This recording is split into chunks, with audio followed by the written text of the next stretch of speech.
அதிமுக அம்மா கட்சி வேட்பாளர் டிடிவி தினகரன் தனது தேர்தல் அறிக்கையில ஆர்கே நகர் தொகுதிவாசிகளுக்கு வாக்குறுதிகளை அள்ளி வீசியிருக்காரு. 57,000 வீடுகள், பல்நோக்கு மருத்துவமனை, நவீன உடற்பயிற்சி கூடங்கள் அமைக்கப்படும்னு டிடிவி தினகரன் சொல்லியிருக்காரு. ஜெயலலிதாவின் மறைவால காலியா இருக்கிற ஆர்கே நகர் தொகுதியில ஏப்ரல் 12ஆம் தேதி இடைத்தேர்தல் நடைபெற இருக்கு. இந்த தேர்தலுக்கான தனி தேர்தல் அறிக்கையை டிடிவி தினகரன் வெளியிட்டிருக்காரு. அந்த அறிக்கையில பல்வேறு வாக்குறுதிகள் அள்ளி வீசப்பட்டிருக்கு.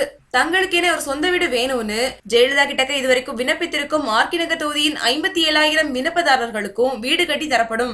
ஆர்கே நகர் சட்டமன்ற தொகுதிக்குட்பட்ட தண்டையார்பேட்டையில அனைத்து வசதிகளுடன் கூடிய பல்நோக்கு உயர் சிறப்பு மருத்துவமனை அமைக்கப்படும். 10 பல்நோக்கு மருத்துவமனைகளுடன் கூட 10 நடமாடு மருத்துவமனைகளும் அமைக்கப்படும். வேலை வாய்ப்புக்கான ஆலோசனை மையம் ஆர்கே நகர் தொகுதியில் நிறுவப்படும்.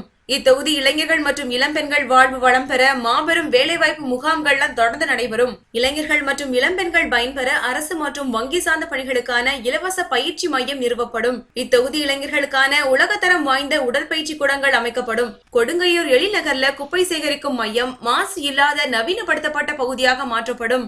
உலகத்தரம் வாய்ந்ததாகவும் நவீனமானதாகவும் மீன் வியாபாரிகளின் அடிப்படை வசதிகளை பூர்த்தி செய்வதாகவும் அமையும் புதிய மீன் அங்காடி கட்டித்தரப்படும். மீனவ மக்கள் பயன்பெறும் வகையில வஉசி நகர்ல இருக்கக்கூடிய மீன் மார்க்கெட் நவீன வசதிகளுடன் தரம் உயர்த்தி சீரமைத்து தரப்படும். எண்ணூர் நெடுஞ்சாலை மற்றும் மணலி சாலையில் ரயில்வே சந்திப்பு பகுதியில் 117 கோடி செலவில் மேம்பாலம் கட்டும் பணி விரைந்து முடிக்கப்படும். அரசு கலை மற்றும் அறிவியல் கல்லூரி, தொழில்நுட்ப கல்லூரி கட்டுமான பணிகள்லாம் விரைவில் நிறைவு பெற்று திறக்கப்படும். வண்ணார்பேட்டை முதல் விம்கோ வரை மெட்ரோ ரயில் விரிவாக்க பணிகள்லாம் நடைபெற்று வருது. இந்த பணிகளும் விரைந்து முடிக்கப்படும். முதலமைச்சரின் தனிப்பிரிவின் மூலம் வாரந்தோறும் சிறப்பு குறைதீர்ப்பு முகாம்கள்லாம் தொடர்ந்து நடைபெறும். 41வது வட்டம் பாரதி நகர்ல 9.9 கோடி ரூபாய் செலவிலையும், 47வது வட்டம் சிபி சாலையில 2 கோடி ரூபாய் செலவிலையும் நடைபெற்று வரக்கூடிய சுற்றுச்சூழல் பூங்காக்களை மேம்படுத்தும் பணிகள் விரைந்து முடிக்கப்படும். அரசு சின்னஸ்டாலி மருத்துவமனை நவீனமயமாக்கப்பட்டு மேலும் விரிவுபடுத்தப்படும். பாரதி நகர் குடிசை மாற்று வாரிய குடியிருப்பு பகுதிகளுக்கு வல்லுநர்களின் அறிவுறுத்தலின்படி மேல்நிலை நீர்த்தேக்க தொட்டி அமைத்து போதிய அழுத்தத்தோடு குடிநீர் விநியோகம் செய்யப்படும். புறநகர் காவல் நிலையமும் அமைத்து தரப்படும். இந்த பகுதிக்கு தனியாக ரேஷன் கடை அமைத்து தரப்படும். அரசு மற்றும் தனியார் வங்கி கிளைகள் அனைத்தும் திருநென்றவூரில் நெடுஞ்சாலையில் இருக்கதால புதிய வங்கி கிளைகள் எண்ணூர் நெடுஞ்சாலை மற்றும் மணலி சாலையில் அமைக்க ஏற்பாடு செய்யப்படும். கைலாச முதலி தெருவில் அரசு மருத்துவமனைக்கு சொந்தமான இடத்தில் வசிக்கக்கூடிய சுமார் 400க்கும் அதிகமான குடிசைவாசிகளுக்கு குடிசை மாற்று வாரிய குடியிருப்புகள் கட்டித்தரப்படும். இளைய முதலி தெரு முழுவதும் மற்றும் அதையொட்டிய பகுதிகளில் பிரின்ஸ் அடுக்குமாடி குடியிருப்புகளுடன் கூடிய பாதாள சாக்கடை இணைப்புகள் விரைந்து வழங்கப்படும். ஜெயலலிதா பெரிதும் நேசித்த விளையாட்டுத் துறையில் இத்தொகுதியில் உள்ள இளைஞர்களை ஊக்குவிக்கும் விதமாக உடற்பயிற்சி மற்றும் விளையாட்டு மேம்பாட்டிற்கான ஆலோசனை மையங்கள் நிறுவப்படும். மக்களுக்கான அடிப்படை பிரச்சனைகளுக்கு உடனுக்குடன் தீர்வு காண அம்மாவின் கனவு திட்டமான விஷன் ஆர்கே நகர் என்ற மொபைல் ஆப் உருவாக்கப்படும். இத்தொகுதிக்கான வட்டார போக்குவரத்து அலுவலகம் அமைக்க தண்டையார்பேட்டை பஸ் டிப்போ பின்புறம் இருக்கிற இடம் தேர்வு செய்யப்பட்டு ஒப்பந்தம் கோரப்பட்டு கட்டுமான பணிகள்லாம் விரைந்து முடிக்கப்படும்.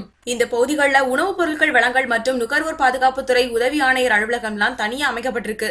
அதன் பணிகள்லாம் மேலும் செம்மைப்படுத்தப்படும். மகளிர் சுய உதவி குழுக்கள் உருவாக்கப்பட்டு பெண்களுக்கு மானியத்துடன் கூடிய வங்கி கடன் வழங்க ஆலோசனை செய்யப்படும். இத்தொகுதியில் வாழும் இளம் பெண்கள் மற்றும் கணவரால் கைவிடப்பட்ட பெண்களின் வாழ்வாரத்தை உயர்த்தும் வகையில் சிறப்பு மகளிர் கூடம் அமைத்து சிறுதொழில் பயிற்சிகள் வழங்கப்படும். அவர்கள் சுயமாக தொழில் தொடங்கவும் கடனுதவிகள் வழங்க ஆவண செய்யப்படும். மாற்றுத்திறனாளிகளுக்கான சிறப்பு சுய உதவி குழுக்களை உருவாக்கி அவர்கள் வாழ்வாதாரம் உயர்ந்திட மானியத்துடன் கூடிய கடனுதவி வழங்கப்படும். திருநங்கைகளுக்கு சிறப்பு சுய உதவி குழுக்கள் உருவாக்கி அவர்களுக்கு சமூக பாதுகாப்பு வழங்கும் வகையில் மானியத்துடன் கூடிய கடனுதவி வழங்கப்படும்.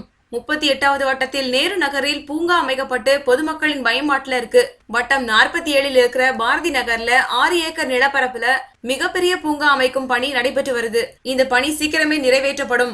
அதே மாதிரி வட்டம் 47ல் இருக்கிற அரிநாராயணபுரத்தில் இருக்கிற பசுமை பூங்கா திறப்பதற்கான பணியும் விரைந்து நிறைவேற்றப்படும். தனியார் வாடகை இடத்தில் இயங்கி வந்த H4 காவல் நிலையம் மற்றும் H6 காவல் நிலையங்களுக்கான அரசுக்கு சொந்தமான இடத்தில் கட்டுமான பணிகள் நடைபெற்று வருது. இந்த பணிகளும் விரைந்து முடிக்கப்படும். ஜெயலலிதாவின் ஆணைப்படி இத்தொகுதிக்கான சிறப்பு மக்கள் குறைதீர்ப்பு முகாம்களை தொடர்ந்து நடத்தி அங்கு பெறப்படும் கோரிக்கை மனுக்களுக்கான உரிய தீர்வுகள் வழங்கப்படும். IOC பேருந்து நிறுத்தத்தை புதிய வழித்தட பேருந்துகளுடன் பேருந்து நிலையமாக தரம் உயர்த்தி நடவடிக்கை மேற்கொள்ளப்படும். 9 இலவச வைஃபை, முக்கிய பேருந்து நிறுத்த நிழற்குடையிலையும் முக்கிய சாலையோர பூங்காக்களையும் கைபேசி சார்ஜிங் மற்றும் கட்டணமில்லா வைஃபை இணைய வசதிகள்லாம் வழங்கப்படும். கொருக்குப்பேட்டை ரயில் நிலையத்தில் இருக்கிற ரயில்வே கடவில் சுரங்கப்பாதை அமைக்கப்படும். கொடுங்கையூர் எம்ஜிஆர் நகர் பட்டேல் நகர் இடையில் இருக்கிற பக்கிங்காம் கால்வாயை கடப்பதற்கான இருவழி மேம்பால பணி துவக்கப்பட்டு நடைபெற்று வருது. இந்த பணிகள்லாம் விரைந்து முடிக்கப்படும். கொடுங்கையூர் எழில் நகர் அருகே 10 ஏக்கர் நிலப்பரப்புல இந்துக்கள், இஸ்லாமியர்கள், கிறிஸ்தவர்கள் பயன்படும் வகையில தனித்தனியான மயான பூமி அமைக்கப்படும். இத்தொகுதியில் பட்டா இல்லாத வீடுகளுக்கு சட்ட முறைப்படி பட்டா வழங்கப்படும்னு டிடிவி தினகரன் சொல்லியிருக்காரு. தீபா என்ன சொல்லிருக்காங்கன்னா, புரட்சி தலைவர் எம்ஜிஆர் மீனவ சமுதாயத்தின் மீது அதிகமான நம்பிக்கை வச்சிருந்தாங்க.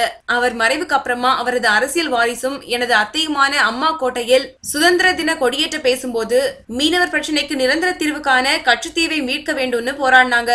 அவரது ரத்த வாரிசான நான் அவரது வழியில மீனவ சமுதாயத்திற்கான கச்சத்தீவை மீட்க போராடுவேன். மீனவர்களுக்கு மானிய விலையில படகுகள், உபகரணங்கள் வாங்கி தருவேன். காசிமேடு மீன்பிடி துறைமுகத்தின் கொள்ளளவும் பரப்பளவும் குறைக்கப்பட்டு விட்டதால மீன்பிடி தொழிலாளர்களுக்கு வாழ்வாதாரம் பாதிக்கப்பட்டிருக்கு. நான் வெற்றி பெற்றா தற்சமயம் இருக்கிற அளவு மேலும் குறையாம இருக்க நடவடிக்கை எடுப்பேன். ஜெயலலிதா மரணம் குறித்து மக்களுக்கு ஏற்பட்டிருக்கிற சந்தேகத்தை வெளிப்படுத்த சிபிஐ விசாரணை மேற்கொள்ளப்பட்டு உரிய நடவடிக்கை எடுக்கப்படும். குடிநீர் பிரச்சனையை தீர்த்து நல்ல சுகாதார வசதி செய்து தருவேன். அனைத்து பகுதிகளிலும் பழுதடைந்த சாலைகளை சீர் செய்தல், புதிய தார் சாலை அமைத்தல், தெருவிளக்கு வசதிகள் போன்றவற்றை செஞ்சு தருவேன். ஆர்கே போக்குவரத்து நெரிசலை தவிர்க்க 2 அடுக்கு 3 அடுக்கு மேம்பாலங்கள்லாம் கட்டித்தரப்படும். தினந்தோறும் குப்பைகளை அகற்றிட துப்புரவு பணியாளர்களுக்கு தேவையான வசதிகள்லாம் செய்து கொடுப்பேன். ரேஷன் கடைகள்ல போதுமான அளவுக்கு தரமான அரிசி, பருப்பு வகைகள், பாமாயில், மண்ணெண்ணெய் எல்லாம் வழங்கப்படும்னு தீபா பேசியிருக்காங்க. இதுதான் தினகரனும் தீபாவும் வெளியிட்டிருக்கிற தேர்தல் அறிக்கை. இந்த வீடியோ பிடிச்சிருந்தா லைக் பண்ணுங்க, வீடியோ பத்தின கமெண்ட்ஸ் போஸ்ட் பண்ணுங்க. மேலும் இது போன்ற தகவல் தெரிஞ்சுக்க எங்க சேனலை சப்ஸ்கிரைப் பண்ணுங்க. நன்றி.